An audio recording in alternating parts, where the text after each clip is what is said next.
Hello friend, मैं अभिषेक शर्मा आपका technical classes में स्वागत कर रहा हूँ। और आज अपन यहाँ पे बात कर रहे हैं एग्जाम्पल नंबर 3.9। तो देख लेते क्या है example number 3.9। A circular alloy bar 2 metre long uniformly tapered from the 30 mm diameter to 20 mm diameter, यानी कि इसके एक एंड का डायमीटर आपका 30 दे रखा है, दूसरे एंड का डायमीटर उसका 20 दे रखा है। Calculate the elongation of the rod under the axial force 50 kilo Newton, यानी कि दोनों साइड पे उसका एक एक्सियल लोड लगा हुआ है जो कि आपका 50 किलो न्यूटन है, जो एक्सियल लोड दे रखा है। साथ के साथ उसने बोला है कि ई जो आपका दे रखा है वो है, उसने जो बोल रखा है कि 140 गीगा पास्कल है, जो उसने ई दे रखा है यहाँ पे। तो इसे नॉर्मल प्रॉब्लम। तो आपको पता होगा जैसे कि टेपर वाले एक डेरिवेशन होता है जिसमें आपकी एक साइड टेपर होती है, लाइक ऐसे यहाँ D1 होता है और यहाँ आपका D2 होता है। तो इस केस के लिए जो आपका डिफॉर्मेशन की वैल्यू होती है वो आपकी हो जाती है जैसे PL/AE, जैसे आपका फॉर्मूला ऊपर लिखा है। बट इन दिस केस जो एरिया होता है, एरिया शुड बी चेंज।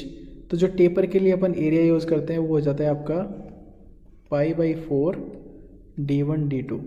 तो आपको ये फार्मूला यूज़ करना पड़ता है एरिया का, उस फार्मूले के अंदर जो आपका PL/AE वाला फार्मूला है उसके अंदर।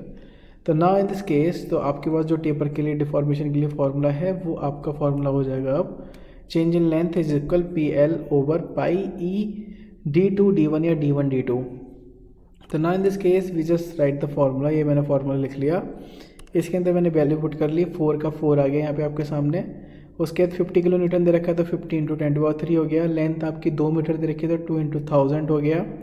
पाई आपका ऐसे ही रहेगा। ये 140 गीगा पास्कल दे रखा है तो 140 × 10⁻³ हो गया।